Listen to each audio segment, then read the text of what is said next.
Hi, friends. Welcome back to Oddly Enough. You are listening to episode 12, Enough Community in 2020. And this episode, I think, will be very special because not only do I get to visit with a dear friend of mine, Carolyn, and you get to hear her journey and you get to learn all about how she excels in making connections. I call her the community guru, and not just because of what she studied in college and how she's strived and aspired through her career as a professional, but just the essence of Carolyn is all about connectivity, all about community.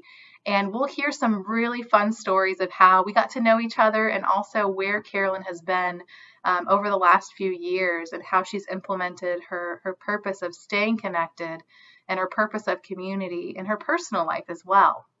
Because I'm sure some of you might be able to relate in this year how it has become very challenging to make connections, to stay connected, and to feel that sense of community as we're enduring through a pandemic where we have to kind of keep a distance from each other. So we'll talk through some of those key principles that helps Carolyn to make that connection with others, keep that connection, especially in this time. And we'll talk about Carolyn actually just moved to a new state and she has broken through and been able to make friends even through all of this chaos that's going on. So I'm excited to hear how the heck she does it because she's truly incredible and I think you'll really enjoy hearing from her today. All right, let's get to it. So have you ever seen the Parks and Rec did you watch Parks and Rec? Yeah. Okay, where Leslie Knope is in a meeting with whatever her name is, Molly Tweep. Yeah. And she's like, off the record. And she like undoes the record button, on the record, off the record, on the record. That's what I was picturing myself. Anything goes, man. Anything goes. There's no rules here. But I am recording this, so now we're on the record. Don't behave. That's fun. We'll just start having some convo, see where it goes. Let's do it. But first, I think we need to do a virtual clink and cheers. Cheers. I've got the pleasure of getting Carolyn on the podcast today. Happy to be here. Happy to have you. It's Wednesday. It's Wednesday. Clearly, we're both cheersing to some Cabernet.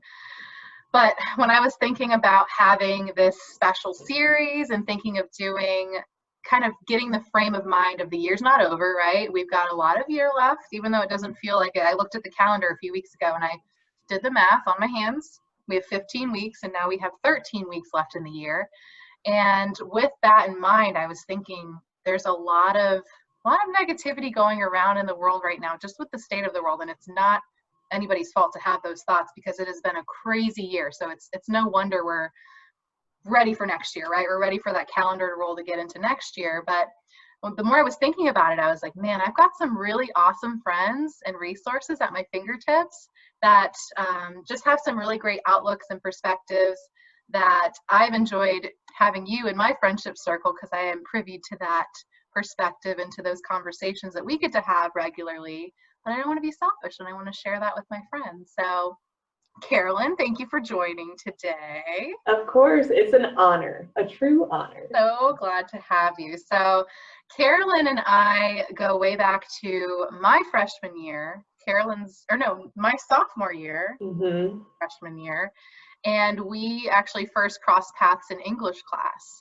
So we were in that general education English class, and I thought Carolyn was pretty cool when she did her little book report, if that's what you call them in college, the book report equivalent. And I remember her after class saying like, oh, I'm going to try out for the softball team. And then from there, just getting on the field and getting to know Carolyn, we became really good friends. And we'll talk about some of our shenanigans because we get into some shenanigans. Yes, I slept in your pantry for quite a while. She slept in my pantry. Yes, that was something fun. And just nights on the town. I think we were athletes, so we stayed very out of trouble. We stayed under the radar, but we had some Sunday fun days that were questionable, and yes, some decisions that were questionable. I apologize for all the food that I've eaten of yours late night. Carolyn steal food. She goes and scavenges in the fridge or yells at random strangers on the street in 5 Points in Columbia, if you're familiar. to hand over the stir-fried rice, I believe it was, that one night. And he did it. He did it. He did it. She's very convincing. She's a very compelling individual. But when I think about Carolyn, and when I thought about you being on the top of my list of having in this conversation, is because you have such a great sense of connection and community. I think anybody who to know Carolyn is to love Carolyn. I'm going to make you blush a little bit more of my introduction, but just thinking about our friendship and thinking about just any time I've been able to interact or be around you to talk about your career, to talk about your personal life, you have such a sense of community and connecting with others. And one specific example I'll give is I went to visit Carolyn just a few months ago in August, and you had just moved to Colorado at that time. And I go to hang out with you and Danielle, and you have like 45 million friends already. And I'm like, how is this even possible? You just got here, and then a pandemic happened. And how do you already have this amount of friendships? So I think, Carolyn, for you and for our audience today, that's probably something that maybe some people, it doesn't quite come as innate, or even thinking about the pandemic and trying to make connections with people, it becomes challenging. So one of the things I want to ask you first is tell us a little bit about kind of your background with the sense of community, with the sense of kind of that connectivity. I know your kind of career path led you to some very, very fun jobs that allowed you to have that perspective. But start with your career. Tell us a little bit about that. Sure. So I work in public health, and I love what I do, which I think from the get-go is like step one, find something that you love to do, and things just kind of fall a little bit easier. That being said, I haven't loved all of my jobs, but I knew I was in the right place.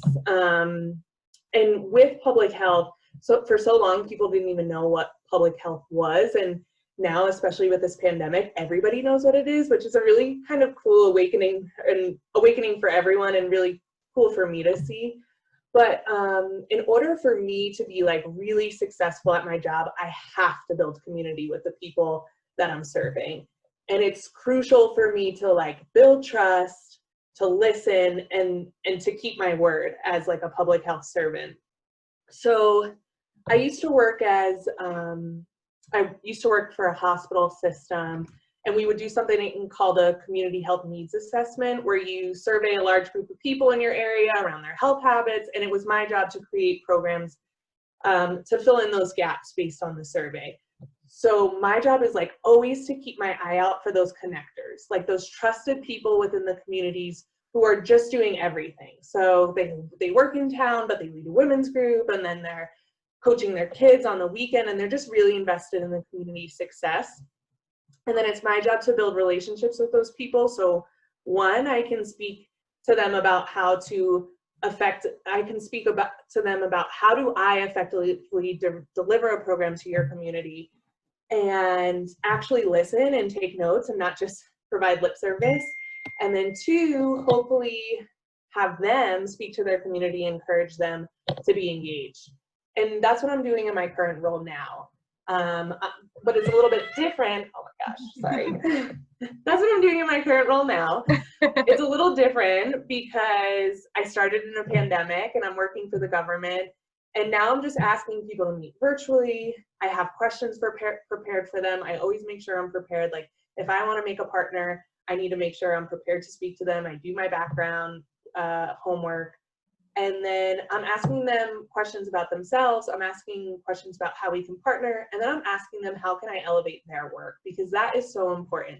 These people are doing the work within their communities, and it's my job to elevate it and lay that kind of groundwork for trust and community building. And with the overall intention of creating a healthier community. So community has just been a part of my work, and I love it. I love the partnership building piece of that. That's awesome. And I'm like taking mental notes over here, a couple of things that you said just about how building trust is so important.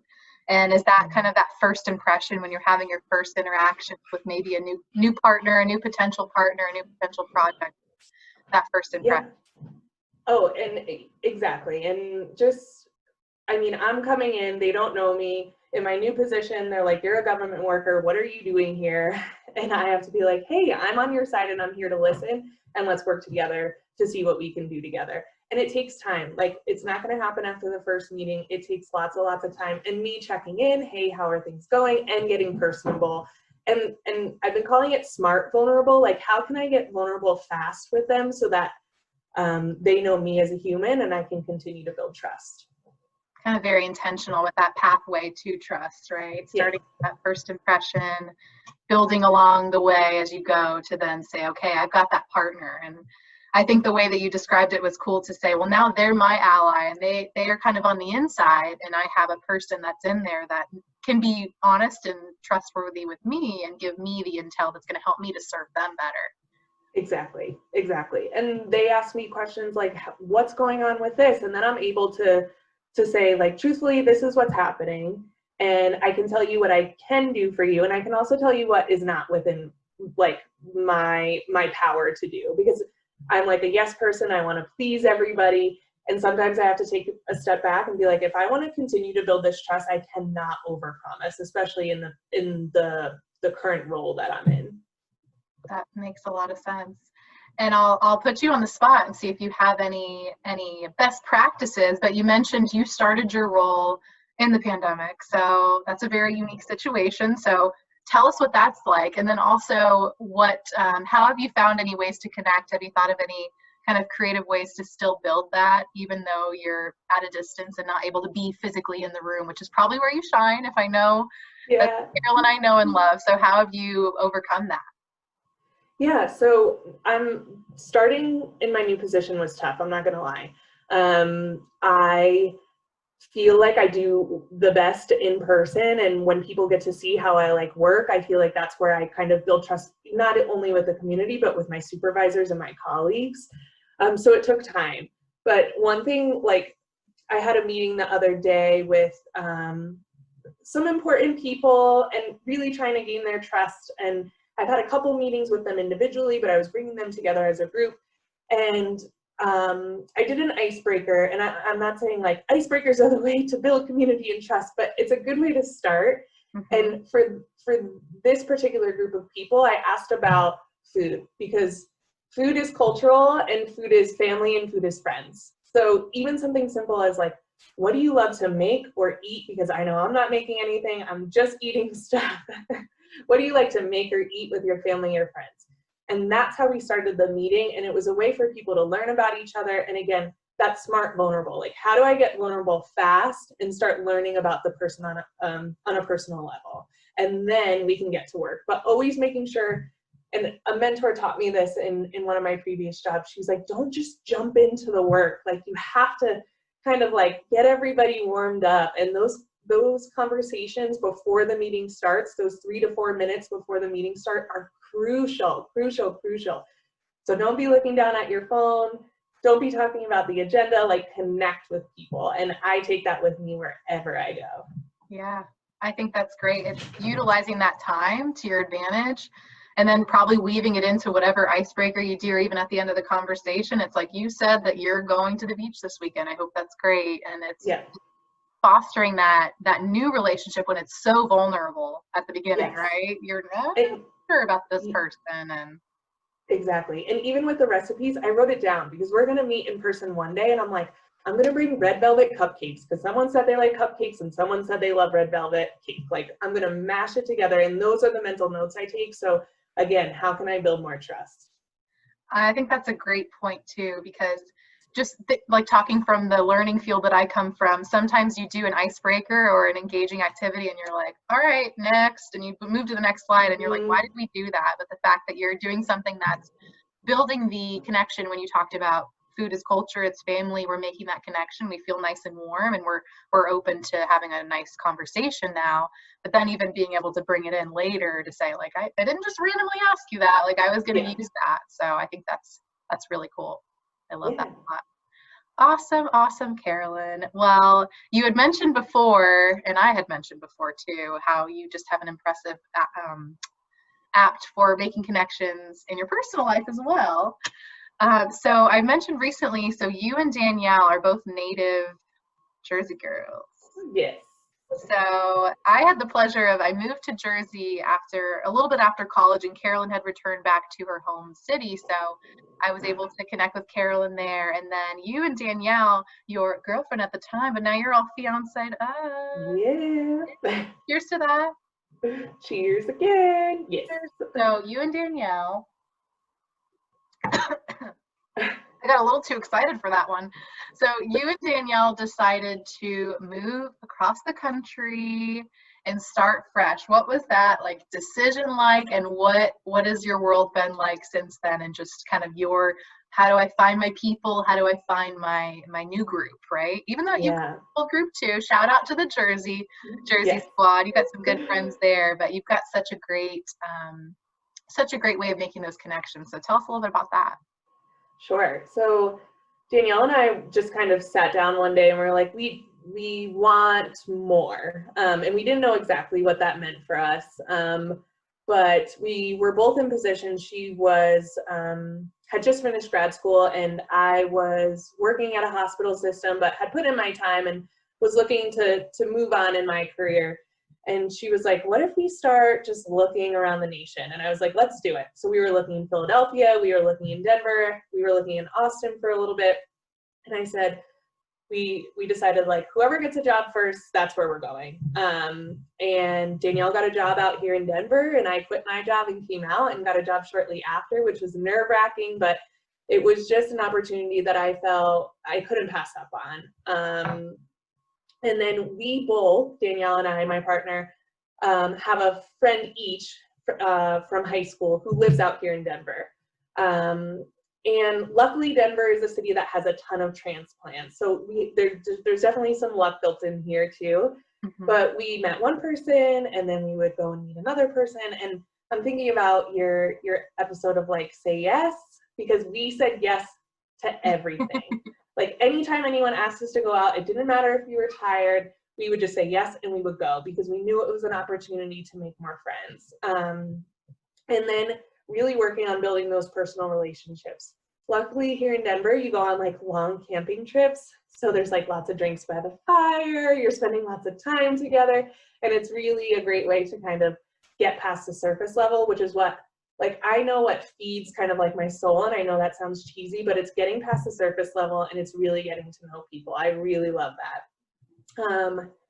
And I always ask myself, like, if I get invited somewhere and I don't want to go because I'm tired or I just worked all day, I said, am I going to regret if I don't go? Or am I going to regret if I do go? And the answer is always, I'm never going to regret going, and I probably will regret not going. So I get myself up, get dressed, and get out. And I know, like, in my past experiences, when I don't have community, something's wrong in my life. Like, I'm shutting down, I'm isolating, and it's just not going well for me.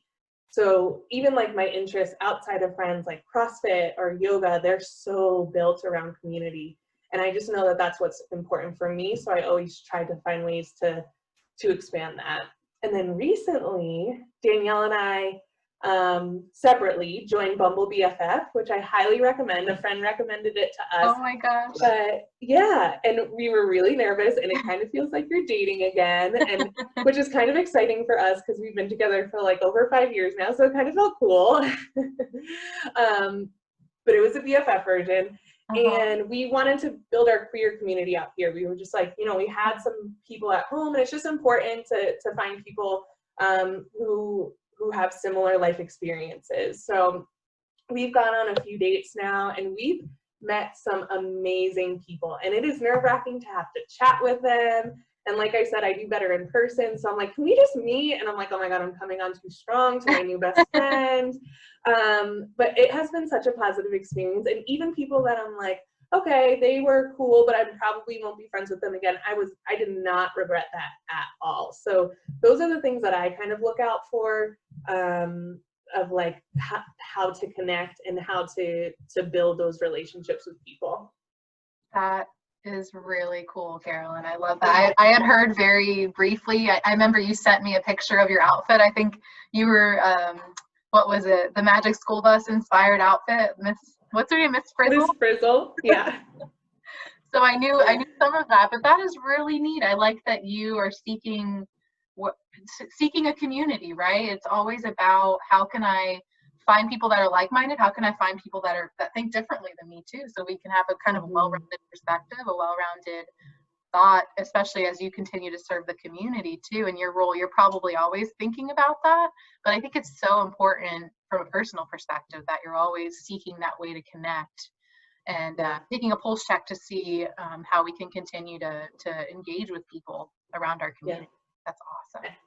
And I think and maybe I'm just generalizing because it's how I really feel, but like I feel like everyone really just wants to be like seen for who they are, and really like to have friends and to feel welcomed and to be comfortable with people. I'm just like it's so important, and I'm sure there's studies on like what social isolation does to us, and especially during this pandemic, but like the need to connect physically or virtually is just so important, and it's so important to me.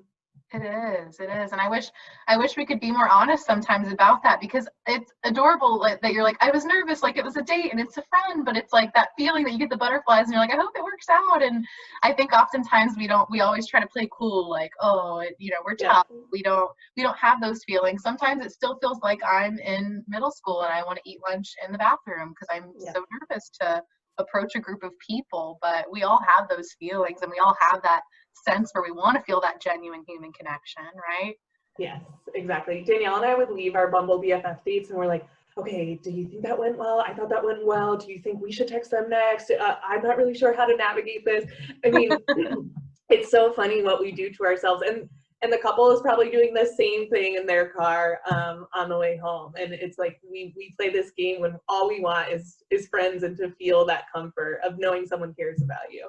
That's really cool. And I think it's a unique situation where you are in, where you're moving to a new place with your significant other. And I've been through that before and it didn't go well, because it's hard to not, okay, we're comfortable with each other, we've got each other, like we'll eventually make the friends, but it's so important to make sure you're still feeding off of other energies and getting out there and continuing to grow. If you're always kind of just with each other, then you're not growing together through different experiences that you can come home and talk about. If you're always together, you know how your day, I know you've got Danielle behind you and Kevin's over there. How was your day? And it's like, you heard every call I was on. What do you think? So that's cool. Yeah. You're kind of getting out there and having separate experiences that are helping you to build together something that's great. I think that's awesome. Definitely. And Danielle and I have different interests. So we can't, like, she wants to go running and that sounds horrible to me. So, and I want to do yoga and that sounds horrible to her. So we can both find our own communities within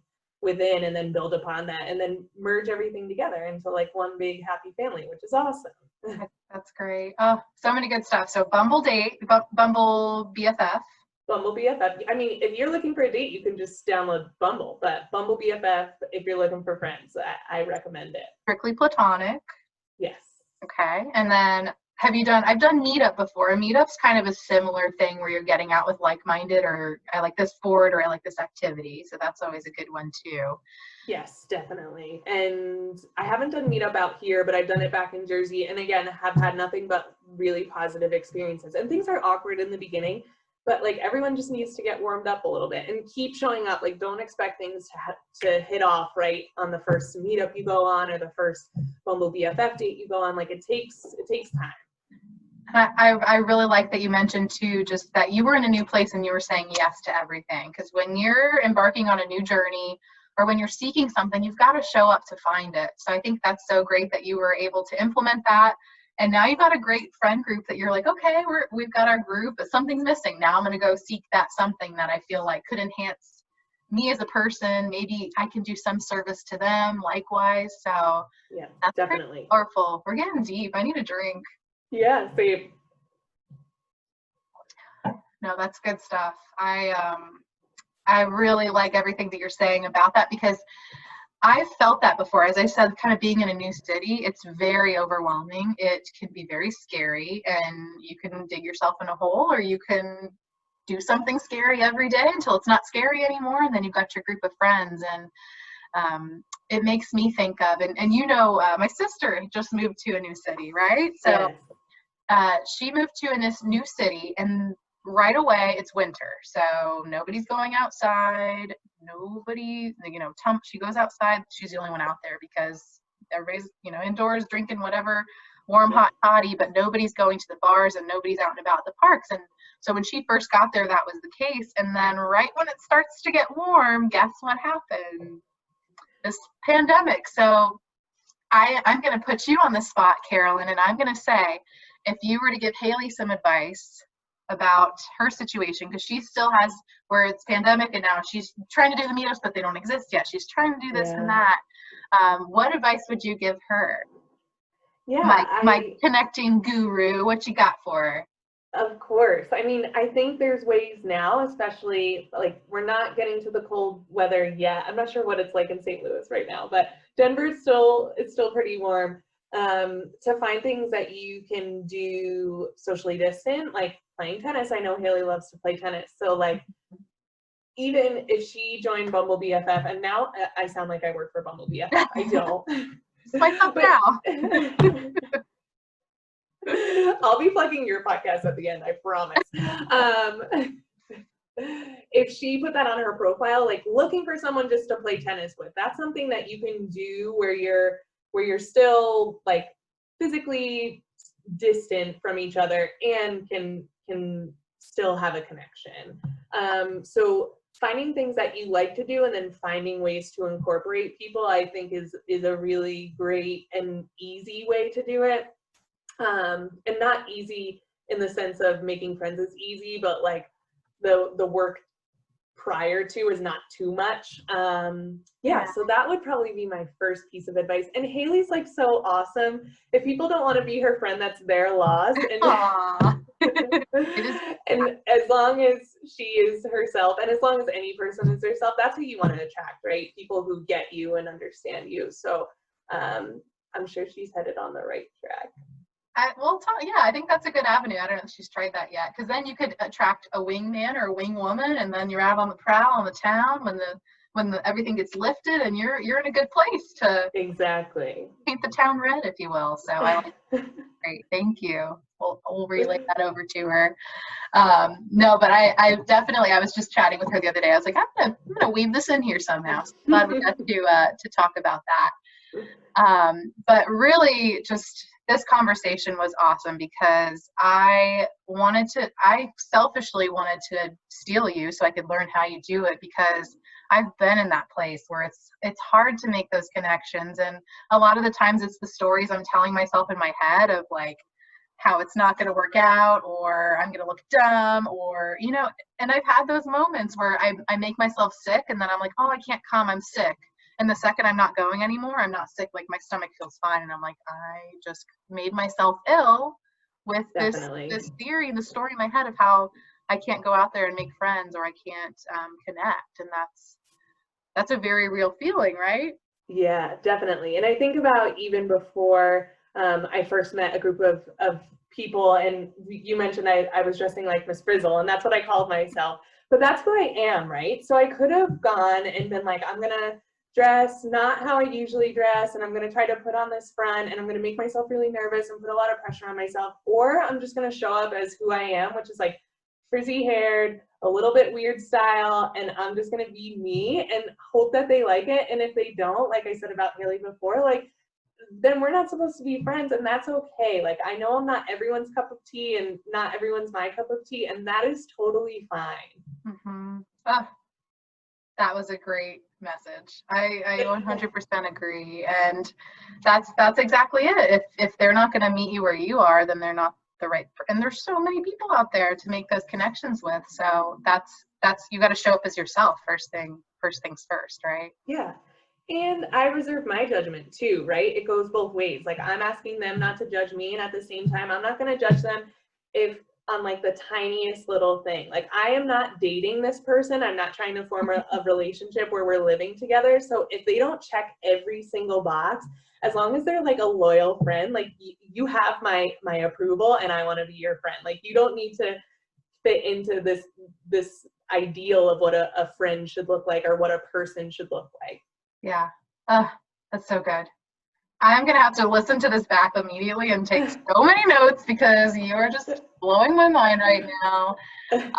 But I really do appreciate like your openness, your vulnerability to let us kind of see a little bit into your life and what has shaped. You talked about your purpose and how it burns inside of you and you know exactly what you want. And I think that reflects so well in your career and how you're able to impact the communities that you work within, but then not just that, but any community you touch outside of that. I think that you do an amazing job. And I'm not just saying that because because you're a great friend, but even just today, I'm like learning so much more about what you do. And I think it's really special. And you just got to keep spreading that love everywhere you go. Thank you, Audrey. I appreciate that. Before we go, I'm not done with this yet. Okay. I'm incorporating this little like rapid fire question round. So let's do it. So my first question is, what are you doing to continue to learn? It seems like you have a growth mindset. Are you reading? What book are you reading? Do you podcast? What's your vehicle? Yeah, so right now I am podcasting. In the beginning of the pandemic, I was definitely reading a lot, but now I'm podcasting. Can you hear me okay? I can, yep. Okay. You're good. So I love Armchair Expert with Dax Shepard. I think he is my guiding light. Him and Monica are my guiding light for like how to be vulnerable and how to be smart about it. And they have so many different kinds of guests, and I like to like do a deep dive. So if you're going to spend 2 hours on one topic, like I'm your gal. So he does that really, really well. And I think they have some great guests on. Not only like do they interview celebrities, but they do like experts on expert, where they have people from all different backgrounds who are experts talk for a lengthy amount of time. And I really, really love it. And I'm such a naturally curious person that's where I just naturally go. Love it. And then I've been listening to your podcast a ton, and that's not a lie at all. I listen every week, and I think it's just amazing what you're doing. And the person you are on the podcast is the person you are in real life, and to know you and to have you as a friend is like truly, truly inspiring. And I cannot wait to see where this goes. Oh, thank you. Of course. I was not expecting that. I wasn't trying to tee you up at all. That was very sweet. Thanks, Carolyn. Of course. I mean it. Yeah. All right. Armchair Expert's fantastic. I'm definitely a fan of that one too. So good call there. What about what show are you currently binging? Did you burn through? Did you finish Netflix like me in the beginning of the pandemic? Is there anything left? So the new Schitt's Creek just came out. The last season just came out on Netflix. So that is what I am currently binging. And they talk like that whole storyline is like they were thrown into a community that they were not familiar with and learned how to build it. And I love the relationships. Like Danielle and I want to be Johnny and Moira Rose when we get older. I obviously want to be Moira with all of her outfits and wigs. Like they hit me in all the feels, and I just think for so many reasons it's just an amazing, amazing show. So that's next on, like once we jump off this call, Schitt's Creek will be on. Thanks for the heads up too, because I didn't realize that it had been released. So thank you for that. Didn't you guys even dress up for Halloween? Okay, so this is a funny story because we were trying to make friends. That was when you were in there, yes. So there was a CrossFit party at a bar. This was pre-pandemic, and we had just moved to Denver, and we were like, okay, this is how we're going to make friends. So Danielle and I dressed up as David Rose and Roland, who are both males. And we go to the party and we're like, we're going to make so many friends tonight. Everyone's going to be drinking. Everyone's going to be talking. We're going to be dancing. It's going to be awesome. Nobody knew who we were. Nobody. So we were like going up to people, and Danielle has like, she had to like pad her belly. She has fake red beard on her face. My eyebrows are drawn in. Like, you need to look up Roland Shit. Like, Danielle actually looked like Roland Shit. And I was dressed as David, and no one knew who we were. And we looked creepy. We looked so disgusting and creepy. And we made no friends that night. So do not recommend that. But oh my God. It was a great night. But you showed up as you, girl. I gotta hand it to you. You always do. There were like one or two people who knew who we were and thought it was awesome, and everyone else was like, who the hell are those girls? Or boys, so whatever they are. That is so funny. But the right people maybe eventually warmed up to it, and we're like, okay, that's funny. You really put yourself out there, and I respect it. But I know the feeling when you put a lot of pride in your costume, and then you're like, why don't you get it? I don't understand. I dressed up one year. I was just gonna say, I dressed up one year as it was when that country song was really popular. She was the one that got away, you know? I'm not gonna sing it ever again on this podcast, I promise. But it was that country song, Luke Bryan, somebody. And so I dressed up. I had like a big one on my shirt, and I had ones on my face, one. And every time, so Kayla, our good friend Kayla, would play along with it. So whenever I was around her, I would just start running away. And she'd be like, she's getting away. And I'd start singing the song, and everybody's like, Cam Newton? Like, because I was number one, and I guess I looked like a football player. I was like, dang it. Why don't you understand? You put so much time and effort into it. Such a bummer. Yes. But then it's a great story afterwards. And, sometimes you just got to do it for the story. It is. I won't stop trying to be punny. Somebody will eventually get it. Yes, and exactly. They're my soulmate friend, right? Yes. And then you're like, yep, you are the one. Come join this group since you understand me. I think that's why you, Kayla, and I really clicked so much in college, is because we just kept Columbia weird. Like, everybody was trying to be cool and like, I'm gonna go to this frat party, I'm gonna do this and that. We would go to the Dive Sunday night karaoke nights. Yes. Just break it down. We were the only ones there, a couple other, randos, but we didn't care. Every night we were in Vegas, no matter where we were. Exactly. And I will argue that we had the most fun, like, because there was no pressure. We were just out to have fun and see like who we could make laugh. And if it was just us three laughing, like, that was perfect. That was ideal, actually. Yes. Oh man, I could go on, and we'll probably have another segment so we can continue on that grade, because oh my gosh, memory lane.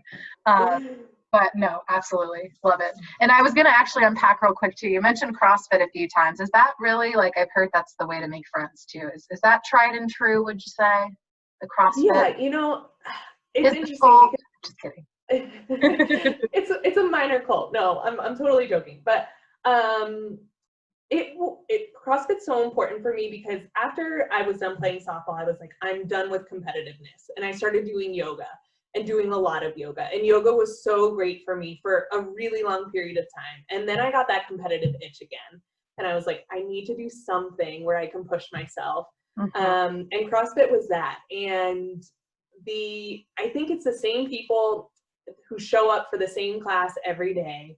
Yeah. And I think because the workouts are generally painful, and not painful in the way that I'm hurting myself, but just like really hurt your heart and your soul in some ways, that there's like that kind of camaraderie around you where you're like, we're in this together. And I think that, and CrossFit, I believe in the gym that I go to does a really good job of holding outside events and things like that. So that has been great for me to, one, get my competitive juices out, and two, to build community. That's great. I had to unpack that one because I've always heard me friends go to CrossFit. I'm like, okay, I'm gonna try that one day. Yes. I'm glad that's working for you too. This isn't so rapid of a fire question, but I don't care. I'm gonna keep going. I tend to drag things out. All right. And I think you already touched on this, but I think I'll just say it one more time just to drive it home. What would be the best advice you could give for those trying to make connections, whether it's that they're in a new town or they're a little bit on the shy side? Like, what is the get out of your own way advice that you would give to them? Yeah, I think, like, if you're not uncomfortable, you're probably not doing it right. Like, it's going to be uncomfortable and it's going to be awkward. And can you, like, just accept that it might be awkward and uncomfortable and try to do it anyway? And I think, like, we have to give ourselves some slack, especially now during the pandemic. Like, it's okay. Like, I know I said, like, go out as much as you can, say yes, say yes, say yes. But, like, it's also okay to be like, I'm going to honor where I'm at tonight and I'm not going to do it, but I'm going to make a plan to do it tomorrow or at some point this week, and then stick to it, right? So, like, feel the happy feelings, feel the awkward feelings, feel the sucky feelings, and then just really connect with the people you love, whether that's like a friend from home or something like that, so you still have that community, and then work to try to expand it. But yeah, get comfortable being uncomfortable would be my best advice. Oh my gosh, that's like a drop the mic moment. If you're not feeling uncomfortable, then you're probably not doing it right, or you're not in the right setting. That is good.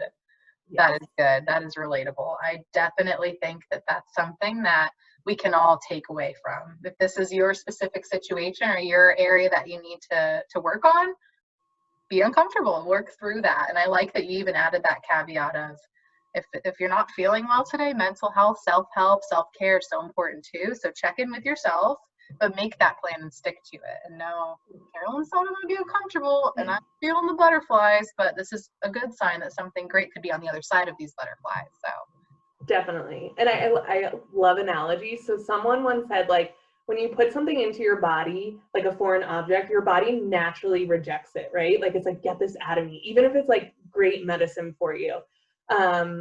And your body is naturally like, no, I don't want it. I don't want it. And that's what our bodies do initially to change. It's like, no, no change, no change. But then once you start feeling like, oh, this change is actually feeling good for me, then it becomes a little bit easier. So have some patience with yourself too, that it's going to be a little uncomfortable and rough in the beginning, and then it's going to start to groove a little bit better, hopefully. That's so good. You heard it here, folks. If you are looking to connect more, if you're looking to feel that sense of community, even with the pandemic going on, there are resources out there, and there's time in the year 2020 to turn it around or to have something positive come of it. So I think, Carolyn, your examples today were spot on, and I just so appreciate your time and just the conversation we were able to share today, because that's something that I know I'm going to, like I said, listen back and take notes and put it to practice. So I know there's plenty for our listeners out there to hang on to as well. So I really appreciate you, Carolyn. Of course. Thank you, Auddly. I love you, and I can't wait to hug you soon. So soon. I'll see you so soon. We have to do a closing cheers. Cheers.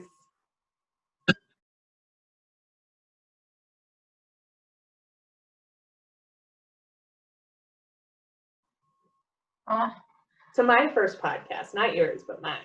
To your first of many, I'm sure. You need an agent. Tell Danielle that. She could be my agent. Yeah, I think she would do a good job. She's a great momager to our dog, so. She's already on the right track. Yeah.